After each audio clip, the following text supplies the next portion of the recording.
The Great Hall of the Galactic Council stretched out like a silver ocean.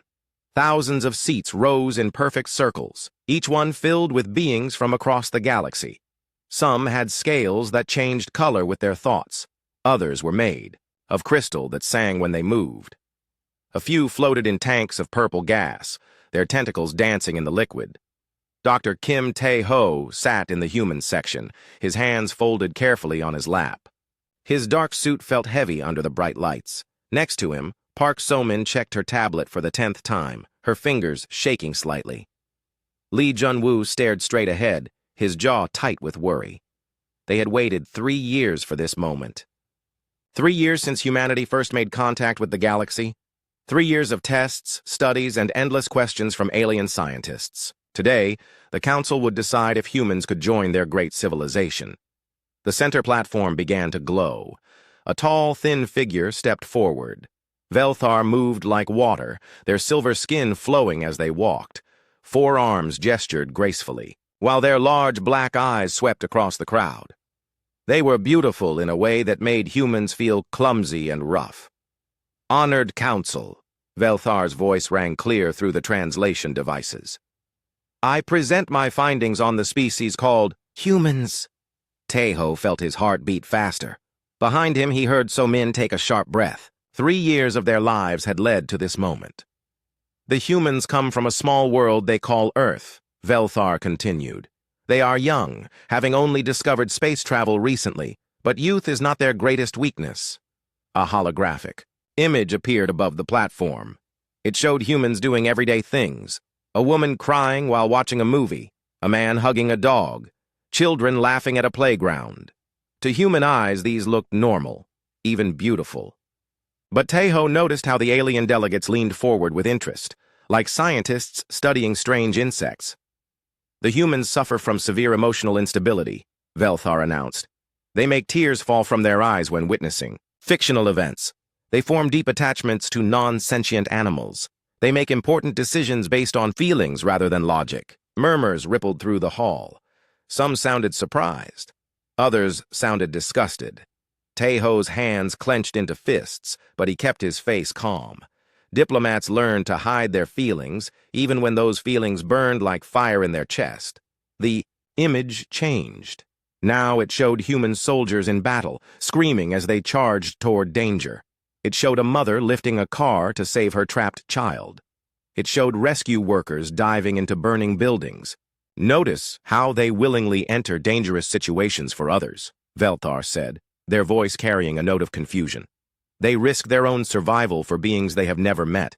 This behavior makes no logical sense. A delegate from the Zephyrian Empire stood up. Kexanala looked like a giant bird made of blue metal, with wings that sparkled in the light. When they spoke, their voice sounded like wind chimes. I have observed human behavior myself, Kexanala said. They become distressed when reading stories about imaginary people. They celebrate the birthdays of their pets. They spend resources on art that serves no practical purpose. Such emotional weakness would be dangerous in a galactic civilization. More murmurs filled the hall, most of them agreeing. Tae-ho felt anger rising in his chest, but he pushed it down. Getting angry now would only prove their point. Another delegate stood. This one looked like a living diamond, all sharp edges and rainbow light. Krixtal represented the crystal hegemony, one of the oldest and most powerful civilizations in the galaxy. The hegemony agrees, Krixtal's voice rang like a bell. Emotions cloud judgment. They lead to poor decisions and irrational behavior. We have observed human history. Their wars, their conflicts, their failures, all caused by letting feelings rule their minds. The images above the platform changed again. Now they showed human wars, human suffering, human mistakes, but they also showed things the aliens seemed to ignore. Humans helping each other, humans creating beautiful art, humans exploring the unknown because they dreamed of something better. Velthar gestured to the images. The humans themselves admit this weakness. They have sayings like, the heart wants what it wants, and love makes you do crazy things. They know their emotions make them weak, yet they cannot control them. Tae-ho wanted to stand up and shout. He wanted to tell them about human courage, about sacrifice, about the love that drove people to become better than they thought possible. But he stayed in his seat. He had to play by their rules, at least for now. Furthermore, Velthar continued, humans form emotional bonds that override logical thinking. They mourn their dead for years, wasting time and energy on beings who no longer exist. They risk everything for abstract concepts like honor and friendship. Such behavior would be harmful in a logical, efficient galactic society. So-Min leaned close to Tae-Ho and whispered, "They don't understand us at all." Tae-Ho nodded slightly. The aliens saw human emotions as flaws, like broken parts in a machine. They didn't see the strength those emotions could create. They didn't understand that crying at movies meant humans could feel compassion for anyone, even strangers. They didn't realize that loving pets showed humans could care for the innocent and helpless. More delegates spoke, each one adding to the case against humanity. The Void Dancers called humans chaotic and unpredictable. The Machine Collective said human emotions were inefficient programming errors. The Star Shepherds worried that human feelings would contaminate pure logical thought. Through it all, Tae-Ho sat quietly, his team around him. They were surrounded by beings who thought themselves superior, beings who had achieved great things through cold logic and perfect control. These aliens had built cities that spanned entire worlds. They had cured diseases, ended poverty, and eliminated war. They had done all of this by removing the messy, chaotic thing called emotion from their decision-making.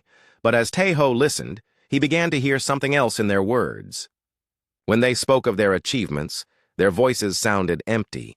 When they described their perfect societies, there was no joy, no pride, no warmth.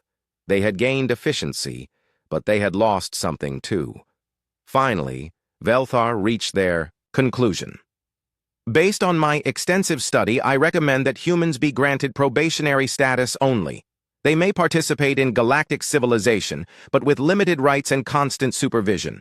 Their emotional instability makes them unsuitable for important responsibilities. The vote was swift. Species after species agreed with Velthar's assessment.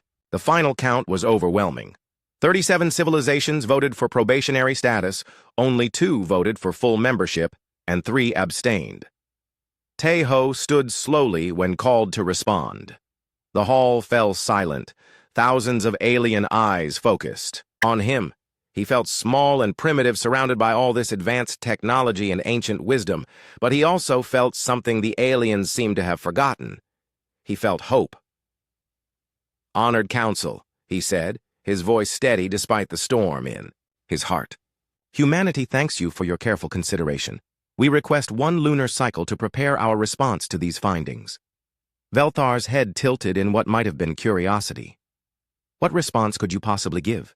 The evidence is clear," Tae-Ho smiled, and for just a moment, he let his emotions show in his eyes.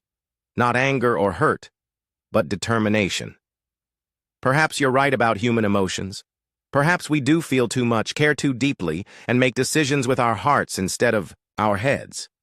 But before we accept your judgment, we would like to show you what those emotions can accomplish." The hall buzzed with confused whispers. Several delegates exchanged glances, clearly puzzled by the humans' response. "Very well," the council chairman said, their voice echoing from the central dome. "Humanity has 1 lunar cycle to present additional evidence. This session is adjourned." As the aliens began to file out, Tae-Ho remained standing. So-Min and Junwoo flanked him, their faces grim but determined. They had a month to prove that human emotions weren't a weakness. They had a month to show the galaxy that sometimes the heart knew things the mind couldn't understand. The question was, how do you prove the value of something to beings who had forgotten how to feel it? The emergency meeting room in Earth's orbital station buzzed with tension. Admiral Choi Min-seo paced back and forth, her military boots clicking against the metal floor. The wall screens showed news feeds from around the globe. Humanity's reaction to the Council's decision was not pretty. "Probationary status," she muttered, shaking her head. "Like we're children who can't be trusted with sharp objects." Dr. Kim Tae-Ho sat at the large conference table, still wearing his formal diplomatic suit from the council session. The weight of failure pressed down on his shoulders. Around the table, Earth's brightest minds looked just as defeated as he felt. The protests in Seoul are getting worse, reported Lee Jun-woo, reading from his tablet. People are calling for us to reject the council's offer entirely. They're saying we should go it alone. That would be suicide, said Dr. Yoon Ji-hee, the behavioral psychologist who had helped prepare humanity's first contact protocols. We need their technology, their knowledge, their protection. The galaxy is full of dangers we can't even imagine. Yet, Park So-min looked up from her own tablet, her eyes red from lack of sleep. The European Union is demanding a new diplomatic approach. The African Federation wants to send their own delegation. Everyone thinks they can do better. Admiral Choi stopped pacing and slammed her hand on the table. This isn't about politics. This is about proving we belong out there with the big kids. And right now, we look like emotional toddlers throwing tantrums. The room fell silent. Through the large windows, Earth hung below them like a blue and white marble, beautiful and fragile in the endless dark. It was hard to believe that little world had produced a species the galaxy considered too unstable for citizenship. Dr. Yoon Ji-hee cleared her throat. Maybe we've been thinking about this wrong. Everyone turned to look at her. She was a small woman with graying hair and kind eyes behind wire-rimmed glasses. She had spent her career studying human behavior, understanding what made people tick. Velthar and the others aren't looking for emotional control, she continued. They're looking for strength.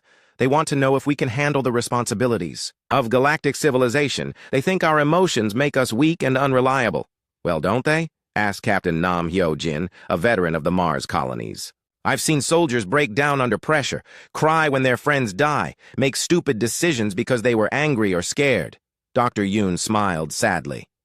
I've also seen those same soldiers charge into enemy fire to save their squad mates.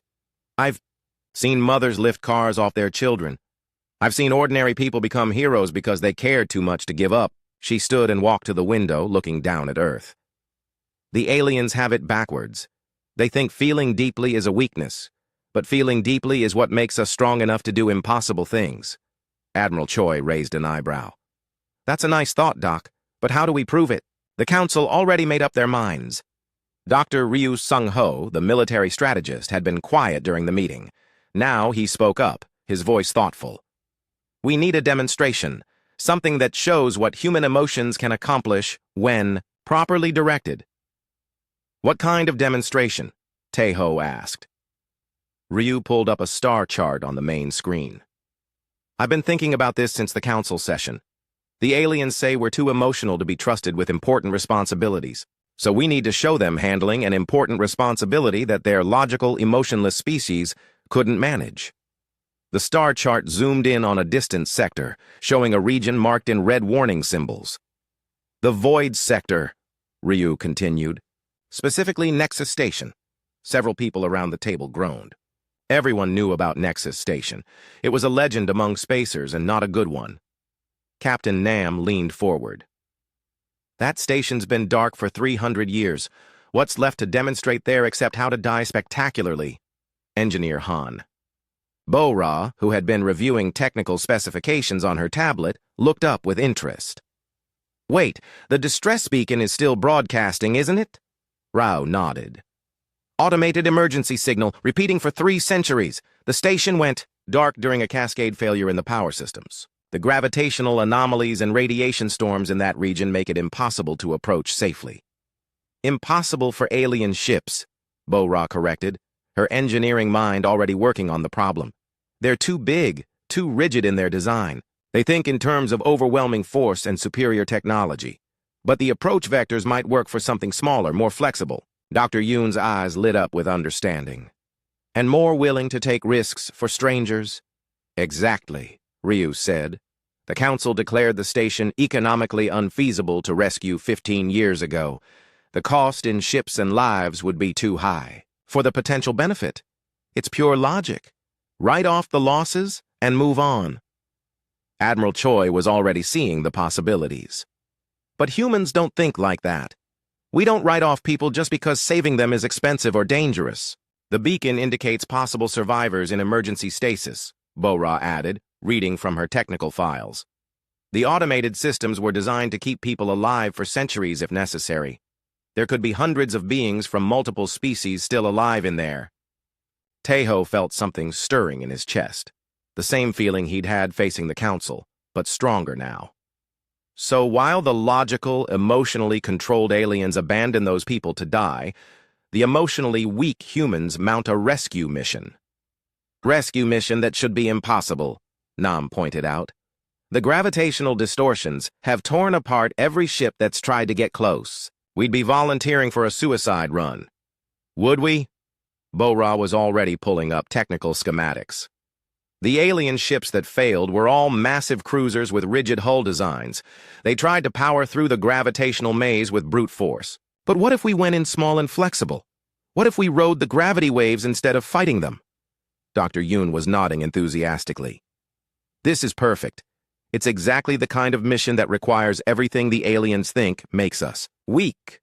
We'd have to risk our lives for strangers we've never met. We'd have to make decisions based on hope rather than cold calculation. We'd have to trust each other completely. And if we succeed, Ryu added, we prove that emotional investment isn't a weakness. It's what enables the impossible. The room fell quiet as everyone absorbed the implications. They were talking about attempting something that hundreds of superior alien vessels had failed to accomplish. They would be betting humanity's future on a desperate rescue mission to save people who might already be dead. Admiral Choi was the first to speak. I'll volunteer to lead the mission. No, Taeho said firmly. This was my failure at the council. I'll lead it. With respect, sir, Captain Nam interjected. Neither of you has experience with void navigation. This mission needs someone who knows how to fly in impossible conditions. Engineer Bo-Ra looked up from her calculations. We'll need a ship designed specifically for this mission. Something that can flex with the gravitational stress instead of fighting it. I can have designs ready in a week. What about crew? Asked Somin. We'll need specialists, but we can't order anyone on a suicide mission. We won't need to order anyone, Dr. Yoon said quietly. Put out a call for volunteers, explain what we're trying to prove, and watch how many people step forward. That's the difference between us and them. We don't calculate the odds of survival before we decide to help. Over the next hour, they planned the impossible. They would build a ship designed to dance with gravity instead of conquering it. They would assemble a crew of volunteers willing to risk everything for strangers. They would attempt what the logical, advanced aliens had declared impossible. Pilot Kang Woo-jin volunteered immediately when he heard about the mission. I've been flying in asteroid fields since I was 20, he said. Dancing with gravity sounds like fun. Medical Officer Dr. Shin Airi signed up next. If there are survivors, they'll need immediate medical attention. I'm not letting them die because I was too scared to try. Chief Engineer Yu Jae-min looked at the ship designs and grinned. This is either the stupidest idea I've ever heard, or the most brilliant. Either way, I'm in. Communications specialist Oh Hyun-soo joined because someone needed to maintain contact with the outside galaxy. When we succeed, I want to make sure everyone knows exactly how we did it. One by one, the crew assembled. Not because they were ordered to, not because the logic made sense, but because they cared. They cared about people they'd never met, trapped in a dead station for 3 centuries. They cared about proving that humanity deserved a place among the stars. They cared enough to risk everything. As news of the mission spread, something remarkable happened. The protests on Earth stopped. The political arguments ended. Humans around the world watched as their representatives prepared to attempt the impossible, not for glory or profit, but because it was the right thing to do. The aliens had said humans were too emotional to handle important responsibilities. In 3 weeks, humanity would find out if emotions could accomplish what pure logic had failed to achieve. The ship they built was unlike anything in the galactic fleet. Where alien vessels were massive and imposing, the rescue ship was sleek and flexible. Where alien technology relied on overwhelming force, human engineering embraced adaptability. The Indomitable hung at the edge of the void sector like a small bird facing a hurricane. Through the ship's viewports, the crew could see why this region of space had claimed so many vessels. Gravitational anomalies twisted space itself into impossible shapes, creating waves of distortion that could tear apart anything caught in their grip. Captain Kim Tae-ho floated in the command chair, his hands gripping the armrests. Around him, his volunteer crew worked with quiet efficiency, but he could feel their tension. They all knew the statistics. 47 rescue attempts over 3 centuries, 0 survivors. "Gravitational readings are off the charts," reported Navigator Park Dong-hyun, his voice steady despite the sweat beading on his forehead. "The computer can't even map a safe course through this mess." Pilot Kang Woo-jin flexed his fingers over the controls, his eyes studying the chaotic patterns of warped space ahead. "Computers think in straight lines, but gravity doesn't move in straight lines out here." Chief Engineer Yu Jae-min's voice crackled over the comm from the engine room. "Captain, I'm seeing stress readings I didn't know were possible.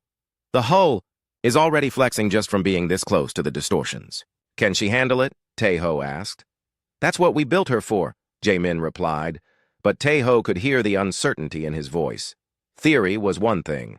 Reality was something else entirely. On the long-range sensors, they could detect Nexus Station somewhere deep in the gravitational maze. The automated distress beacon continued its lonely broadcast, a signal that had been calling for help for 300 years. How many beings were still alive in there? How many families had given up hope of ever seeing their loved ones again? Dr. Shin A-ri moved between the medical stations, checking and rechecking her equipment. "If we find survivors, they'll be in bad shape after centuries in emergency stasis. We'll need to be ready for anything." Communications specialist Oh Hyun-soo looked up from his console. "I'm picking up transmissions from the Galactic Council observation fleet. They're maintaining a safe distance, watching to see if we succeed or join the wreckage." Tae-ho activated the ship-wide comm. "All hands, this is the captain. You all know why we're here. The galaxy thinks human emotions make us weak and unreliable. They think caring about strangers is a flaw in our programming. Today we show them what caring can accomplish." He paused, looking around at his crew. These weren't the galaxy's best and brightest. They were ordinary humans who had volunteered for an impossible mission because it was the right thing to do. "Woo-jin, take us in." The pilot's hands danced over the controls with practiced grace. Instead of fighting the gravitational currents, he rode them, letting the ship flow with forces that could pulverize steel. The Indomitable twisted and turned through space, following paths that no rigid alien vessel could manage. "Hull stress increasing," reported Engineer Han Bo-ra from her station. "But we're still within tolerance. The flexible design is working." Through the viewport, Tae-ho watched space itself bend around them. Stars stretched into lines of light, then snapped back to points. The sensation was like flying through a kaleidoscope made of gravity and time. "Contact!" Oh Hyun-soo called out suddenly. "I'm receiving a signal from Nexus Station. It's not just the automated beacon. There's an AI system still active." The main screen flickered to life, showing a holographic face that looked almost human, but with skin like starlight. The station's artificial intelligence had been running for 3 centuries, alone with the sleeping survivors. "Unknown vessel," the AI said, its voice carrying emotions that seemed both ancient and desperate. "Please identify yourself. Are you here to help? I have been waiting so long." Tae-ho leaned forward. "This is Captain Kim Tae-ho of the Earth vessel Indomitable. We're here to evacuate your survivors." The AI's face showed what could only be relief. "Earth? The new species? But the gravitational anomalies? How did you?" "We're still working on that part," Woo-jin muttered, sweat dripping from his forehead as he navigated another gravity wave. "Captain," the AI continued, "I have 847 beings in emergency stasis, 7 different species. But my power systems are failing. The cascade failure that started 3 centuries ago is still spreading. I estimate 6 hours before total life support failure." 6 hours. Tae-ho felt his heart sink. The journey to the station through the gravitational maze was taking longer than expected, and they still had to get everyone out safely. "Can you hold them for longer?" Dr. A-ri asked. "I have been trying for 300 years, the AI replied sadly. "I have made repairs, found efficiencies, sacrificed non-essential systems, but I cannot hold back time forever. The power grid is cascading toward total failure." Linguist Dr. Song Min-jung was studying the communication logs from the station. Suddenly she started crying. Not the controlled emotions the aliens expected, but real human tears streaming down her face. "Captain," she said, her voice breaking. "I'm reading the personal messages the survivors recorded before going into stasis. Letters to their families, promises to come home, children asking their parents to wake up soon." Several crew members looked away, their own eyes filling with tears. On the observation screens, Taeho could see alien delegates watching this display of emotion with the same confusion they'd shown at the council session. But then something remarkable happened. Instead of being weakened by their tears, the crew worked faster. Minjung wiped her eyes and returned to her console with renewed determination. "I'm not letting those children wait any longer," she said firmly. Engineer Yu Jae-min's voice came over the comm, thick with emotion but steady with purpose.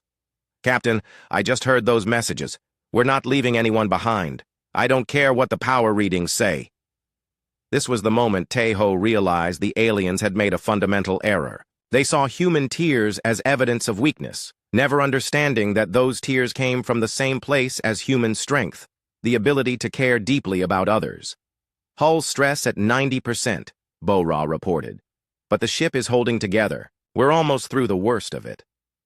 Wu Jin guided them through one final gravity spiral, his instincts and emotions working together to find a path that pure calculation never could have discovered.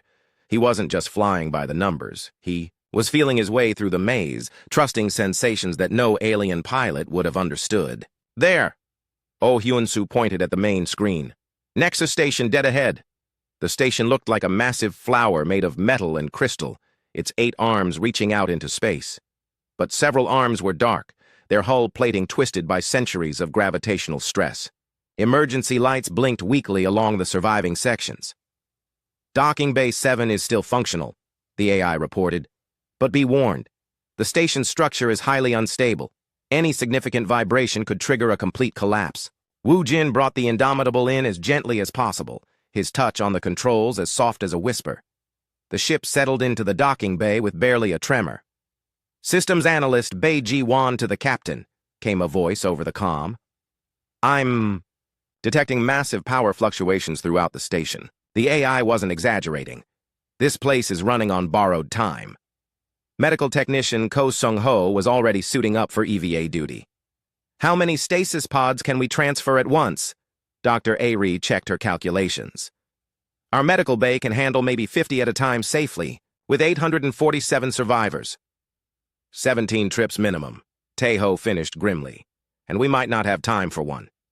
But his crew was already moving. They didn't stop to calculate odds or debate alternatives. They simply started, working, driven by the same emotions the aliens had called weakness. Team leader Cho Min-ho organized the rescue teams with quiet efficiency. "First priority is the children and elderly, then the injured. We save everyone, but we start with those who need us most." As they prepared to enter the station, pilot Lee Seo-jun looked at the twisted wreckage around them. "You know what the really crazy part is? The aliens were right about one thing. This is completely irrational. We're risking our lives for people we've never met." Engineer Park Ye-jin smiled as she checked her equipment one final time. "Yeah, isn't it great?" The first rescue team entered Nexus Station like they were walking into a cathedral. The halls were dark except for emergency lighting, and the air carried the silence of centuries. But they could feel the life hidden in the stasis chambers, waiting for someone to care enough to wake them up. Dr. Moon Ga-young began setting up mobile medical stations in the corridors leading to the stasis bays. "I've never treated anyone who's been asleep for 3 centuries, she admitted. "I'll have to figure it out as we go." "That's what humans do," Taeho replied, watching his crew spread through the station with determined purpose. "We figure it out as we go, because giving up isn't an option." Outside, the alien observation fleet watched in amazement as the emotionally weak humans did what logic had declared impossible. They were succeeding not in spite of their emotions, but because of them. Every tear shed for strangers became motivation to work harder. Every moment of fear became determination to save lives. The rescue had begun. Now they just had to prove that caring about others wasn't humanity's greatest weakness. It was their greatest strength. The rescue teams moved through Nexus Station like ghosts in a metal graveyard. Emergency lighting cast strange shadows on the walls, and the constant groaning of stressed metal reminded everyone that the station was dying around them. Dr. Shin Ari knelt beside the first stasis pod, her medical scanner beeping softly as it analyzed the occupant. Zephyrian female, approximately middle-aged by their standards. Vital signs are weak but stable. She's been dreaming for 300 years. Behind her, medical technician Ko Sung-ho carefully disconnected the life support cables. It's amazing the pods kept working this long. The engineering on these things is incredible. Team leader Cho Min-ho coordinated the evacuation from the main corridor.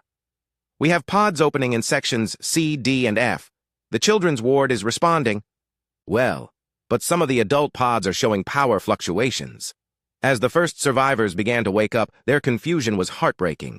A small hegemony child, her crystal skin flickering with weak light, reached out with trembling hands. "Mama, Mama, where are you?" Linguist Dr. Song Min-jung knelt beside the child, her translation device working to convert her words into the crystal being's harmonic language. "Your mama is here, little one. She's sleeping nearby, but she's safe. We're going to wake her up soon." The child's crystal face showed fear and hope in equal measure. She had been 6 years old when the station failed. Now she was still 6 years old, but 3 centuries had passed in the outside world. Everyone she had known before the accident might be dead of old age. Dr. A-Ri moved from pod to pod, her heart breaking a little more with each survivor she woke. There was an elderly void dancer who asked immediately about his grandson, a young Stellar Empire engineer who wanted to know if the emergency repairs had worked, a Zephyrian mother who called out for her children before her eyes even opened. "How do we tell them?" Min-jung asked quietly. "How do we explain that everyone they knew might be gone?" "We don't," A-Ri replied, helping another survivor sit up slowly. "Not yet. Right now, we focus on getting them out alive. The grief can come later when they're safe." Engineer Yu Jae-min's voice echoed through the comm system, tight with worry. "Captain, we have a problem. The power surge from opening the stasis pods is accelerating the cascade failure. The station's main reactor is becoming unstable." Navigation Officer Park Dong-hyun checked his readings from the Indomitable. "Sir, the gravitational distortions are also getting worse. The station's mass is fluctuating as sections lose structural integrity. Our exit window is shrinking fast." Captain Tae-ho felt the weight of command crushing down on him. They had rescued maybe 100 survivors so far, but there were still over 700 people sleeping in the depths of the station. At this rate, they would never get everyone out before the station collapsed completely.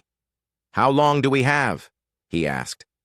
Systems analyst Bae Ji-won ran calculations on her portable computer. "At current rate of power loss, maybe 2 hours before. Catastrophic failure. But if we keep opening pods at this speed, we'll trigger a reactor overload in maybe 40 minutes. 40 minutes to save 700 lives. It was mathematically impossible, even with their flexible ship design and desperate determination." "Captain," came a new voice over the comm. It was Dr. Moon Ga-young, working in the lower sections of the station. "I think I found why the cascade failure happened in the first place. There's a design flaw in the power coupling system. It's been slowly spreading damage for 300 years. "Can you fix it?" Tae-ho asked. "Maybe, but it would require shutting down life support to the remaining stasis pods for at least an hour. And even if it works, the damage might be too extensive to reverse." Pilot Kang Woo-jin looked up from his calculations. "Captain, I hate to make this worse, but the gravitational maze is collapsing too. Whatever's happening to the station is affecting the local space-time. We need to leave soon, or we won't be able to navigate out at all." The impossible choice crystallized in that moment. They could save the people they had already rescued, retreat to safety, and live with the knowledge that 700 beings had died because they weren't brave enough to try the impossible. Or they could risk everything, their ship, their crew, and the survivors they had already saved, for a chance to save everyone. The alien observation fleet was watching, waiting to see what the emotionally unstable humans would do when faced, with pure logic. The rational choice was clear: save who you can and retreat. Don't risk the survivors you have for the ones you might not be able to reach. Tae-ho knew what the Galactic Council expected. They expected humans to make the emotional choice, the irrational choice. They expected humanity to prove their point, by getting everyone killed in a doomed rescue attempt. But as he looked around at his crew, Tae-ho realized the aliens had made another fundamental error. They thought human emotions led to poor decisions. They didn't understand that human emotions could create solutions that pure logic would never attempt. "All hands," he announced over the ship's comm. "We're not leaving anyone behind." The response was immediate and unanimous. Not one voice of protest, not one suggestion that they should retreat while they could. Instead, Engineer Park Ye-jin's voice came over the comm with quiet determination. "What do you need us to do, Captain?" Pilot An So-young had been studying the gravitational readings since they arrived. Now she spoke up, her voice filled with the kind of wild hope that aliens called irrational. "I think there's a way," she said. "It's completely insane, but it might work." She brought up a holographic display of the local space-time distortions. "The gravitational anomalies aren't random. They're following patterns, like waves in an ocean. If we time it exactly right, we could use the gravity waves themselves to accelerate our evacuation." Engineer Han Bora studied the display with growing excitement. "You're talking about riding a gravity tsunami. The acceleration forces would tear apart any normal ship." "But not the Indomitable," So-young replied. "She was built to flex with gravitational stress. If we can position ourselves correctly, we could use the station's collapse to catapult the survivors to safety." It was the kind of plan that would make any sane engineer run screaming. It required perfect timing, impossible precision, and a willingness to bet everything on a theory that had never been tested. "The margin for error is basically zero," Navigation Officer Lee Seo-jun pointed out. "If we're off by even a few seconds, the gravitational forces will crush us all." "Then we won't be off," Tae-ho said simply. Dr. A-ri was helping another group of survivors toward the evacuation ships. "Captain, even if this works, we'll need to move all the remaining survivors at once. That means waking everyone simultaneously and getting them mobile in minutes, not hours." "I can modify the stasis systems," offered Chief Engineer Yu Jae-min. "Instead of gradual awakening, we do an emergency revival of all pods at once. It'll be rough on them, but they'll be alive to complain about it." Communications Specialist. Oh Hyun-soo looked up from his console. "Sir, I'm receiving transmissions from the Galactic Council fleet. They're ordering us to withdraw immediately. They say we're violating safety protocols and endangering the survivors we've already rescued." Tae-ho smiled grimly. "Tell them we appreciate their concern, but we're not leaving without everyone." "They won't understand," Oh Hyun-soo warned. "To them, risking 100 lives to save 700 is mathematically irrational." "Then maybe it's time they learned that math isn't everything," replied team leader Cho Min-ho, organizing his teams for the final push. As the crew prepared for their desperate gamble, something beautiful happened. The survivors who were already awake began helping with the evacuation. Despite their weakness, despite their confusion, despite being strangers to the human crew, they started working together. A young Stellar Empire engineer helped carry medical equipment. An elderly Zephyrian grandmother comforted frightened children from species she had never seen before. A void dancer artist used his natural abilities to navigate the darkened corridors and guide rescue teams to hidden stasis chambers. Dr. Song Min-jung watched this cooperation with tears in her eyes. "This is what the aliens don't understand. It's not just humans who care about strangers. It's what happens when you give caring a chance to spread." The final preparations began. Engineer Gae-young worked frantically to prepare the power systems for the simultaneous revival of 700 stasis pods. Pilot So-young calculated the exact moment when the gravity waves would peak. Medical teams prepared for the largest emergency awakening in galactic history. "All teams, this is it," Tae-ho announced. "In 10 minutes, we either save everyone or we all go down together. I can't think of any other place I'd rather be." Outside the station, the alien observation fleet watched in amazement as the humans prepared to attempt something that defied every principle of logical risk assessment. They were about to risk everything they had gained for the chance to save strangers they had never met. It was exactly the kind of behavior the aliens had called emotional weakness. In a few minutes, they would find out if those emotions could accomplish the impossible. The countdown began. 700 lives hung in the balance, and the margin for error was 0. But the human crew felt no fear, only determination. They had found something worth risking everything for.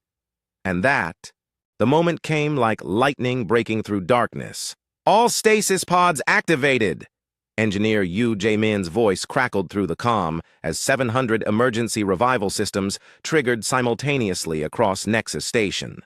The power drain was massive, sending cascade failures racing through already damaged systems. Captain Taeho gripped his command chair as the Indomitable shuddered under gravitational forces that would have crushed any rigid alien vessel. Pilot report! Pilot An So-young's hands danced across her controls with inhuman precision, her eyes tracking the gravitational waves building around the dying station. Gravity tsunami forming exactly as predicted. We have maybe 90 seconds before the wave peaks. Throughout the station, emergency teams worked with desperate efficiency. Dr. Shin A-ri moved between awakening survivors, her medical scanner beeping constantly as she monitored hundreds of vital signs at once. Revival sickness is severe, but everyone's alive. We need to move them now. The newly awakened survivors were confused and frightened. 300 years of sleep ended in seconds, leaving them weak and disoriented. But the human rescue teams didn't hesitate. They lifted, carried, and guided beings from 7 different species toward the evacuation ships with gentle determination. Section C clear, reported team leader Cho Min-ho. 60 survivors en route to evacuation bay 2. Section D reporting 43 survivors mobile, added medical technician Ko Sung-ho. The Zephyrian children are scared but cooperative. Systems analyst Bai Ji-won coordinated the massive evacuation from her mobile command center. Captain, I'm tracking all teams. We have survivors moving through 12 different routes. This is like organizing a controlled stampede through a collapsing building. But something remarkable was happening. The emotional bonds between the human crew members were becoming tactical advantages. Engineer Park Ye-jin anticipated Chief Engineer Jaemin's needs before he even asked, passing him tools with perfect timing. Navigation Officer Lee Seo-jun trusted Pilot So-young's skills completely, following her navigation commands without question, even when they seemed impossible. Hull stress at 120%, reported Engineer Han Bo-ra. But she's holding together. The flexible design is working. Dr. Moon Ga-young's voice came over the comm from the station's lower levels. I found the source of the original cascade failure. It's a design flaw that affects dozens of other stations across the galaxy. If we can document this, we could prevent future disasters. Even in the middle of a desperate rescue, facing impossible odds and crushing time pressure, the humans were thinking about helping others they would never meet. It was exactly the kind of irrational behavior that made aliens shake their heads. In confusion, Communications Specialist Oh Hyun-soo monitored the alien observation fleet. Sir, the council delegates I think they're arguing among themselves. Some of them are saying we should abort the mission, others are saying we should be allowed to continue. What are they arguing about? Taeho asked while helping a elderly Stellar Empire survivor toward the evacuation bay. Whether what we're doing is bravery or stupidity, Oh Hyun-soo replied. I don't think they can tell the difference. Linguist Dr. Song Min-jung worked with a group of frightened void dancer children, her translation device converting her soothing words into their complex harmonic language. It's okay, little ones. We're here to take you home. Your families are waiting for you. One of the children, barely old enough to walk, looked up at her with eyes like liquid starlight. Are you angels? He asked in his musical voice. Min-jung felt tears streaming down her face, but she didn't stop working. No, sweetie, we're just humans. We're just people who care about you. The gravitational forces were building to impossible levels. Space itself was twisting around the dying station, creating acceleration pressures that should have pulverized any ship caught in their grip. But Pilot So-young rode the waves like a surfer in a cosmic storm, using the Indomitable's flexible, designed to bend with forces instead of fighting them. Gravity wave approaching peak intensity, she called out. All evacuation ships need to be clear of the station in 30 seconds. The final groups of survivors reached the evacuation bays. Just as the station began its death throes, emergency teams carried those too weak to walk, while the stronger survivors helped each other through corridors that groaned and twisted under gravitational stress.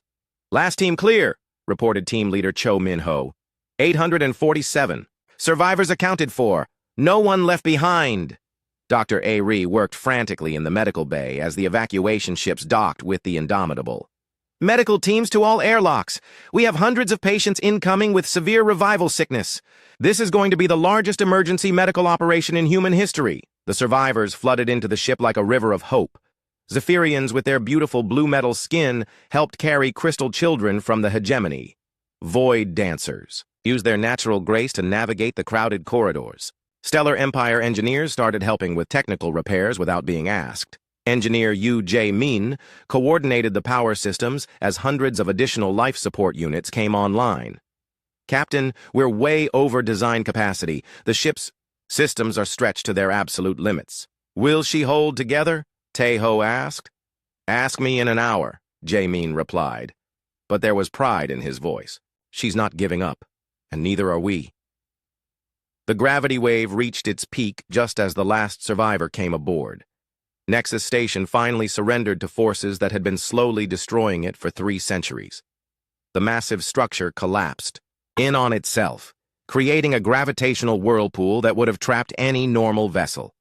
But the Indomitable wasn't normal. As the station died, it released a massive pulse of gravitational energy that caught the rescue ship like a slingshot.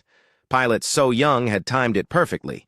Instead of being crushed by the forces, they were catapulted away from the collapsing anomaly at impossible speed. We're riding the wave, So Young called out with fierce joy. Hang on, everyone. This is going to be the fastest rescue evacuation in galactic history. The ship surfed the gravity tsunami like a leaf in a hurricane, flexing and bending but never breaking. The aliens watching had never seen anything like it. A vessel that danced with destruction instead of fighting it, crew members who worked together with perfect trust, and passengers who helped their rescuers instead of simply waiting to be saved. Medical officer Ko Sung-ho worked alongside survivors who had medical training, creating an impromptu hospital that spanned 3 species worth of medical knowledge. Captain, we're treating patients with techniques I've never seen before. The survivors are teaching us their medical procedures while we help them recover. Dr. Moon Ga-young's discovery about the cascade failure was already being transmitted to the Galactic Council. The flaw that had killed Nexus Station could affect hundreds of other installations across the galaxy. The emotionally irrational rescue mission had potentially saved thousands of future lives. As they cleared the gravitational anomaly and reached safe space, communications specialist Oh Hyun-soo received messages from across the galaxy. Captain, we're getting signals from everywhere. Families who thought their loved ones were dead 300 years ago. Governments thanking us for saving their citizens. The Zephyrian Empire is declaring us heroes of the highest order. But the most important message came from the survivors themselves. A small hegemony child, her crystal skin now glowing with healthy light, walked up to Captain Tae-ho with careful steps. Thank you, she said in accented standard, for not leaving us behind. Tae-ho knelt down to her level, this small being whose life had been saved by human, emotional weakness. That's what friends do, he told her gently. We don't leave friends behind. The alien observation fleet followed at a respectful distance as the Indomitable began its journey home. In their meeting chambers, delegates who had spent centuries believing in the superiority of pure logic were forced to confront an uncomfortable truth. The humans had accomplished something that every logical, emotionally controlled species in the galaxy had declared impossible. They had saved 847 lives that rational thinking had written off as acceptable losses. They had risked everything for strangers and found a way to make the impossible work. Dr. Yoon. Ji-hai had been right back on Earth. The aliens weren't looking for emotional control. They were looking for strength. They just hadn't understood what real strength looked like until they saw humans willing to die for people they had never met. Engineer Bae Ji-won ran final calculations on the mission. Captain, by every logical analysis, what we just did should have been impossible.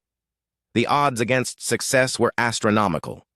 Tae-ho looked around at his crew, exhausted, emotional, and absolutely triumphant. They had cried for strangers, risked everything for hope, and trusted each other completely. Every trait the aliens called weakness had become a source of incredible strength. Maybe that's the point, he replied. Maybe impossible things only become possible when you care enough to try anyway. The rescue was complete, but the real test was just beginning. They had proven that human emotions could accomplish the impossible. Now, they had to prove that those same emotions deserved a place among the stars. 3 months after the rescue at Nexus Station, the Great Hall of the Galactic Council looked very different. The same silver walls still rose in perfect circles, and the same alien delegates sat in their assigned seats. But now, the chamber was filled with beings who should have been dead for 3 centuries.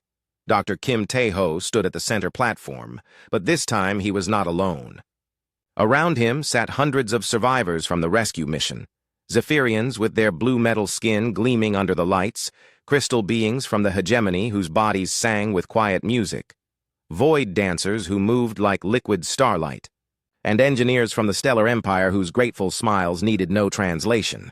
Among them was the small hegemony child who had thanked Tae-ho on the rescue ship. Her name was Crixtel, and her crystal form glowed with healthy light as she held hands with Dr. Song-min Jung, the human linguist who had comforted her during the evacuation. The alien delegates who had once spoken so confidently about human emotional weakness now shifted uncomfortably in their seats. The evidence of human success was literally filling their chamber, impossible to ignore or explain away. Velthar, the xenobiologist who had delivered the original assessment, stood at their assigned speaking position. The beautiful, flowing being, who had seemed so confident 3 months ago, now moved with obvious uncertainty. "Honored Council," Velthar began, their voice lacking its previous authority. "I must formally retract my initial assessment of the human species." A ripple of whispered conversations swept through the chamber. In the 3,000-year history of the Galactic Council, no species assessment had ever been formally retracted. "My analysis," Velthar continued, "was based on a fundamental misunderstanding of emotional capacity. I measured emotional control when I should have measured emotional strength. I mistook vulnerability for weakness, never comprehending that the willingness to feel deeply enables achievements that pure logic cannot reach." Admiral Choi Min-seo sat in the Earth delegation section, watching with quiet satisfaction as the galaxy's most advanced civilizations grappled with concepts their own societies had forgotten centuries ago. The Zephyrian delegate Kex Nala stood, their blue metal wings rustling with what humans had learned to recognize as embarrassment. "The Zephyrian Empire wishes to acknowledge our error. We criticized humans for becoming distressed over fictional stories, not understanding that this capacity for empathy allows them to care deeply about real strangers." From the survivor section, an elderly Zephyrian named Nexavara stood slowly. They had been one of the engineers on Nexus Station, trapped in stasis for 3 centuries while their family aged and died in the outside world. "Honored delegates," Nexavara said, their voice carrying the weight of centuries. "I have lived among humans for 3 months now. I have seen them grieve for losses that are not their own, celebrate victories they did not achieve, and work tirelessly for goals that bring them no personal benefit." They paused, looking around the chamber filled with beings who owed their lives to human, emotional weakness. "We call this behavior irrational because we have forgotten what it feels like to care more about others than ourselves. The humans have not forgotten. That is why they succeeded where we failed." Another survivor stood, Trixelon, a crystal being from the hegemony whose logical perfection had been no match for 3 centuries of slow death in a failed station. "My people pride ourselves on rational thought and efficient decision-making. We calculated the odds of rescuing Nexus Station and determined the mission was not cost-effective. Their crystal form flickered with colors that humans had learned indicated deep emotion. We were wrong. The humans calculated something we had forgotten how to measure, the value of hope itself." Dr. Park So-min rose from the Earth delegation, carrying a data tablet filled with reports that would reshape galactic civilization. "Honored Council, the rescue of Nexus Station was more than a humanitarian mission. Dr. Moon Ga-young's analysis of the Cascade failure has identified critical design flaws in 47 other stations across the galaxy.